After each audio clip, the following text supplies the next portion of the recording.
चलिए हमारे प्यारे स्टूडेंटों, आज हम कक्षा 10 की त्रिकोणमिति के अंतर्गत 8.2 एक्सरसाइज को सॉल्व करने जा रहे हैं। 8.1 एक्सरसाइज हम सॉल्व करवा चुके हैं। यदि आप लोगों ने नहीं देखा है तो हमारे प्लेलिस्ट में जाके आप लोग देख सकते हैं। चलिए, इसका पहला क्वेश्चन दिया हुआ है sin 60 अंश इंटू कॉज 30 अंश प्लस sin 30 अंश इंटू कॉज 60 अंश। देखिए, इसमें सबसे पहले हम सॉल्व करेंगे कि sin 60 अंश का मान होता है √3/2। ये देख रहे हो पॉइंट जैसा साइन लगा हुआ है, इसका मतलब मल्टीप्लिकेशन यानी गुणा होता है। तो यहाँ पर हम गुणा का साइन लगा देंगे। cos 30 अंश, cos 30 अंश का मान होता है √3/2, √3/2।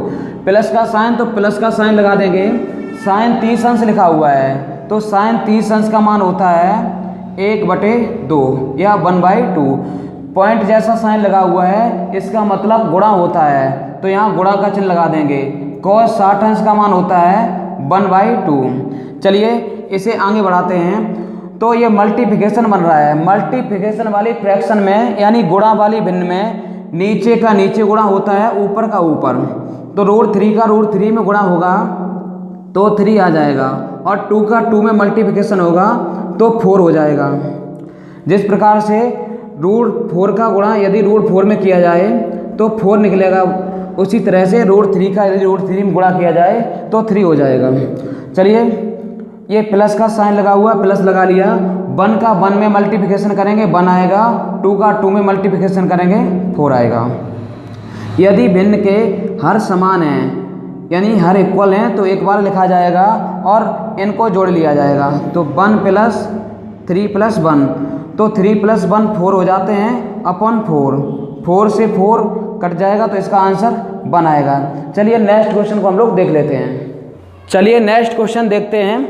तो क्वेश्चन नंबर 2 लिखा हुआ है 2 tan 45 अंश प्लस cos 30 अंश माइनस sin 60 अंश। तो इसको कैसे सॉल्व किया जाएगा, चलिए देखते हैं। तो इसमें 2 लिखा हुआ है, 2 लिख लेते हैं। tan 45 अंश, tan 45 अंश का मान 1 होता है। यदि आप लोगों को ये साड़ी नहीं पता है तो हम आप लोगों को लिखवा देंगे। देखिए tan 45 अंश, तो tan पर स्क्वायर लगा हुआ है, तो tan 45 अंश का मान 1 होता है। यहाँ पर स्क्वायर लगा दिया, प्लस का प्लस लगा देते हैं। ये cos 30 अंश लिखा हुआ है, तो cos स्क्वायर 30 अंश का मान होता है √3/2। इस पर स्क्वायर लगा हुआ है तो यहाँ स्क्वायर लगा देते हैं। माइनस लगा हुआ, माइनस लगा देते हैं। sin 60 अंश का मान होता है √3/2। यदि आप लोगों को मान याद नहीं है तो आप लोग साड़ी से भी देख के कर सकते हो, परंतु हम आप लोगों को कमेंट करोगे तो हम ये मान लिखवा देंगे आपको। चलिए 2 का 2 लिख लेते हैं और 1 का स्क्वायर खोलते हैं तो 1 का स्क्वायर 1 ही होता है। प्लस ये आप देख रहे होगे पूरी संख्या √3/2 पर होल स्क्वायर, माइनस में √3/2 पर होल स्क्वायर। एक बार प्लस में एक बार माइनस में, तो इस संख्या को हम काट भी सकते हैं। यदि आप सॉल्व करना चाहो तो आगे जाके कट जाएगी। तो √3 का स्क्वायर 3 होता है, 2 का स्क्वायर 4 होता है, माइनस √3 का स्क्वायर 3 होता है, 2 का स्क्वायर 4 होता है। अब यहाँ पर आगे कट जाएंगे, नहीं तो आप वहीं भी काट सकते हो। तो यहाँ आप देख रहे होगे 2 का 1 में मल्टीप्लिकेशन हो रहा है, तो इसका 2 का जब 1 में मल्टीप्लिकेशन होगा तो इसका 2 आंसर आएगा। चलिए नेक्स्ट क्वेश्चन को हम लोग देख लेते हैं। चलिए नेक्स्ट क्वेश्चन को देखते हैं। तो नेक्स्ट क्वेश्चन लिखा हुआ है cos 45 अंश अपॉन sec 30 अंश प्लस cosec 30 अंश। तो इस क्वेश्चन नंबर 3 को हल करते हैं। तो cos 45 अंश का मान होता है 1/√2।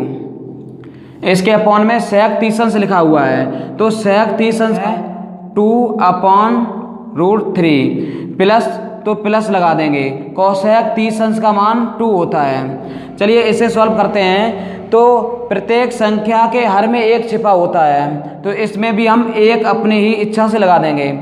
उसके बाद इसका कैंची गुणा या क्रॉस मल्टीप्लाई करेंगे, तो 1 का गुणा 2 में होगा, तो 2 का गुणा 1 में होने पर पहले तो इसका ऐसा का ऐसा ही लिख लेते हैं। उसके बाद 1 का गुणा 2 में करेंगे तो 2 ही हो जाएगा, प्लस अब इसका गुणा हम √3 का गुणा 2 में करेंगे तो ये हो जाएगा √3 इंटू टू, प्लस का साइन लगा लिया, उसके बाद रूट 3 का गुणा 1 में करेंगे तो ये रूट 3 हो जाएगा। देखिए कोई भी संख्या यदि इसके हर में ये आ रहा है और इसके हर में ये आ रहा है, इस प्रकार से ये संख्या 4 बार हर में आ रही है तो इसका नीचे का गुणा ऊपर और बीच में कर देंगे। चलिए नीचे का गुणा ऊपर करते हैं तो रूट 3 का 1 में मल्टीप्लिकेशन होगा तो रूट 3 ही हो जाएगा। अब 2 का गुणा इस संख्या में होगा तो रूट 2 को पहले ऐसा ही लिख लेते हैं, इसका गुणा उधर करते हैं चल के, तो ये 2 + 2 इंटू रूट 3 हो जाएगा। चलिए इसको इधर साइड देख लेते हैं।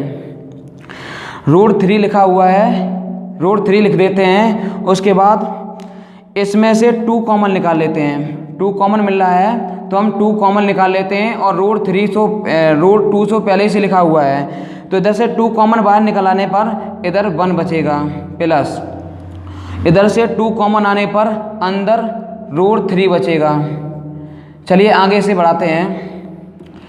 रूट 3 लिख लेते हैं और 2 का 2 लिखा रहने देते हैं और इस रूट 2 का अंदर मल्टीप्लिकेशन कर देते हैं तो रूट 2 का मल्टीप्लिकेशन 1 में होगा तो रूट 2 हो जाएगा, प्लस रूट 2 का मल्टीप्लिकेशन 3 में होगा तो रूट 6 हो जाएगा। चलिए इसे आगे बढ़ाते हैं। रूट 3 का रूट 3 लिख लेते हैं। अब देखिए कभी भी किसी भी त्रिकोणमिति में आप देखेंगे कि हर में रूट की संख्या नहीं लिखी जाती है, किसी भी भिन्न के हर में रूट की संख्या नहीं लिखी जाती है तो इसका हमें परमेयकरण करने पड़ेगा। परमेयकरण क्या होता है चलिए आपको बता रहे हैं। उससे पहले हम 2 यहाँ लिख लेते हैं और रूट 6 को आगे कर देते हैं, प्लस रूट 2 को पीछे कर देते हैं।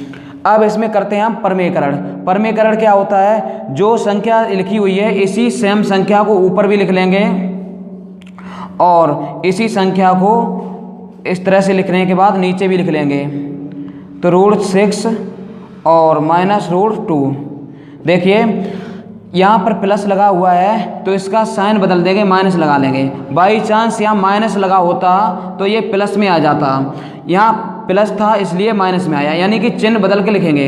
ये लिखा क्यों जाता है, क्योंकि यहाँ a + b और a - b का फॉर्मूला बन रहा है। क्या बन रहा है आप लोग यहाँ ध्यान दे रहे होंगे। यदि हम रूट 6 को a मान लें और रूट 2 को b मान लें तो यहाँ पर फॉर्मूला बन रहा है a + b और a - b, तो इसका मतलब होता है a² - b²। यानी कि किसी भी संख्या का रूट हटाना है आपको तो उसी संख्या में उसी संख्या का मल्टीप्लिकेशन कीजिए।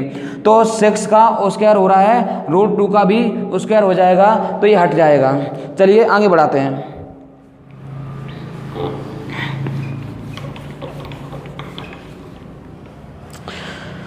देखिए यहाँ पर इस फॉर्मूला का यूज हो चुका है, उसके बाद में अब हम इसका मल्टीप्लिकेशन करते हैं तो रूट 3 ऊपर लिखा रहने देते हैं ज्यों का त्यों ही, और ये रूट 6 माइनस रूट 2 लिख लेते हैं। उसके बाद देखिए यहाँ पर 2 लिखा हुआ है, 2 लिखा रहने देते हैं और आपको हमने बताया यहाँ a + b a - b का फॉर्मूला बन रहा है तो a² - b²। a का रोल कर रहा है रूट 3 रूट 6, a का रोल कर रहा है रूट 6 और b का रोल कर रहा है रूट 2, तो a² यानी कि रूट 6 का स्क्वायर। अब देखिए आगे देखते हैं, यहाँ पर माइनस लगा हुआ है, माइनस लगा देते हैं। b का रोल कर रहा है रूट 2 तो यहाँ लिख देते हैं रूट 2।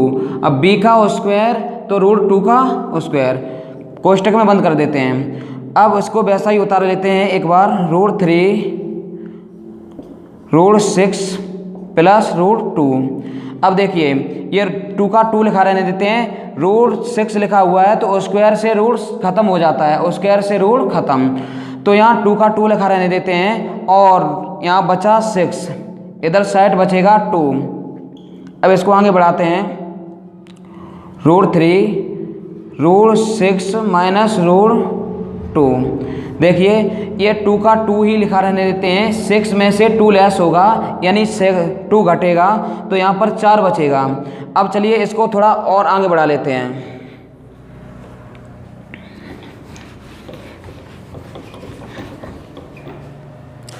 चलिए इसको इधर लिख लेते हैं तो इधर हम रूट 3 लिखने के बाद रूट 6 माइनस रूट 2 लिख लेंगे। उसके बाद में 2 का 4 में मल्टीप्लिकेशन करेंगे तो 8 आ जाएगा। चलिए यही इसका क्वेश्चन का आंसर था। अगले क्वेश्चन को देखते हैं।